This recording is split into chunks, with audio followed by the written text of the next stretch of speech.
Thanks for joining us for this WHSTCA screencast. And today we're chatting with Ajay Pant, who is going to be our featured speaker at this year's Coaches Clinic. Good morning, Ajay. Hi, John. How are you? I'm doing great. Thanks for fighting through some technical problems. We figured it out, though. Yeah, you get two tennis people on this technology, and it gets a little bit strange, but we muddle through it. Yes. Right. Could you tell us a little bit about yourself personally? Sure. I grew up in Boston. Uh, Moved away after a little while in Chicago. I was actually headed to medical school, and I then switched and got involved heavily into coaching. And best thing I ever did. I did try and play a little bit, hoping to go professionally, but my lack of talent got in the way. So I switched to coaching, and I was quite fortunate. Just was able to work with some very exciting players at a very exciting time, and just stuck with tennis ever since. Okay. And so it sounds like tennis has been a part of your life quite a bit. Yes, in fact, it's a fairly one-dimensional existence because that's all I've done since I was 5 years old. Okay. Can you go over some of the items that you'd like to cover at the Coaches Clinic so that coaches can kind of set an idea of what they are going to expect? Sure. I think one of the critical things is in the last 10 years, globally, there's been a quantum increase in how we teach and, more importantly, how students learn the sport of tennis. And it hasn't quite trickled down to every single nook and cranny in our country. Luckily, in the last maybe 4 years is what I'm going to say, between all of us who do a lot of this planning and learning and student-centered teaching, word's out and there's some good things happening.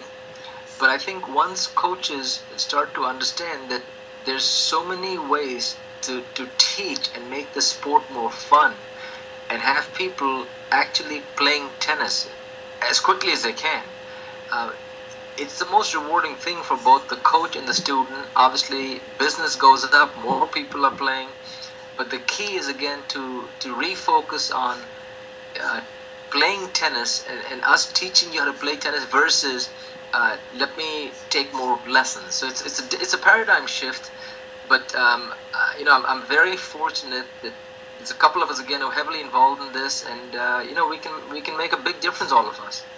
So AJ, you mentioned this paradigm shift of instruction in America, and how do you think coaches will be able, when they leave the clinic, to implement some of these ideas you're going to present to them? Oh, it's instantaneous because it's a shift in your paradigm. It's how we think about teaching a sport, and more importantly, what our role is. We have traditionally thought of ourselves as coaches and how we teach, but part of the goal is to show people, well, how you teach is irrelevant. It's how people learn, and there's a big difference between the two. So just because I'm teaching doesn't mean there's learning, and if there's no learning, well, then how can you teach? So, and this is not a Zen-like question. There'll be very, very specific, quantifiable items discussed that can help you. Pretty much you leave and you're just feeling much better about teaching and your students having a better experience. Okay, that's great. And how do you think some of the things you'll present at the clinic will apply to a team perhaps that the players drill year-round and play tournaments versus a school that maybe just a lot of the guys or the girls are beginners and they're just picking up a racket for the first time, maybe even at tryouts? Sure, and that's a good question. It shouldn't make any difference because the methodology doesn't change.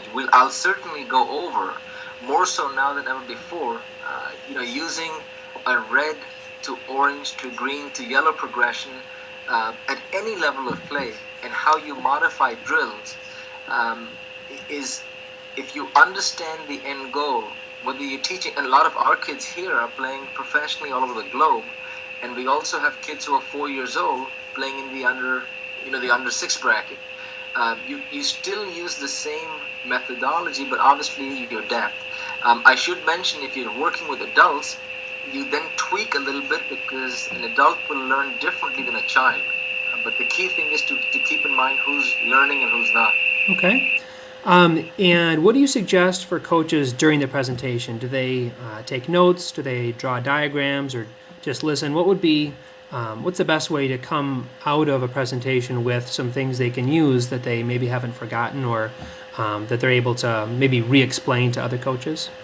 Sure. Well, I think not falling asleep would be a very good start. That seems to help. Okay.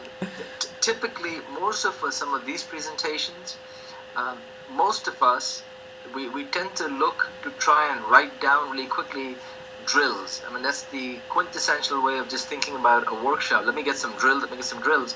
And part of the appeal here is you'll probably leave what I'm doing after we're done with about 50 different drills, but we'll show you how to drill build. So my suggestion is enjoy the show. Everything and then some that we'll be talking about is covered on a couple of different sites.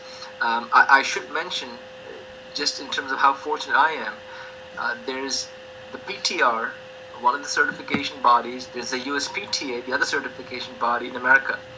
And there's about 14,000 people who teach. There's 10 of us, I'm quite fortunate, I'm one of them, who are master pros with both. So and I'm also on the PTR board of directors, so whether it's the PTR or the USPTA, and we're working so closely, thank heavens, and it's good for the sport. You can access almost everything on their websites. I'm also the chair for the National Committee on 10 Under Tennis for the USTA, and the USTA has a smorgasbord now of relevant information. So between USPTA, PTR, and the USTA, there's no reason you can't access any of this. A lot of the stuff, by the way, is in module forms on all the websites, and it's free. Okay. So it sounds like approach of rather how you're present or how the coaches will present rather than what they're presenting. That is precise, yes. Okay. And just to finish up here, do you have a favorite tennis player of all time? Someone that you always have enjoyed watching, or maybe they're playing now, or maybe they're from the 80s? Yeah, well, that's an easy one. Arthur Ashe. Okay. I was very, very fortunate. I was reporting and working for Arthur till he passed away, and by far, I mean, there's nothing, no one even close. And the irony, of course, is not because of his tennis. He was just a very, very good person, and taught me more about who I am and who I should become, than most people will ever. So he happened to be number one in the world. He happened to win Wimbledon, but that is not what defined him. So hands down, I mean, if I can be a little bit more like him, I think I'll be a much better person. I'm really glad you took the time to figure out our technology and, we could learn a little bit about you and what you're going to present. Thank you for having me. I'm very excited, and I've been to the Wisconsin workshop, and I've had the pleasure of speaking a couple of times, and unless anything has changed, the coaches are so receptive that I think it'll be a blast. I'm very excited and look forward to working with all of you. Okay.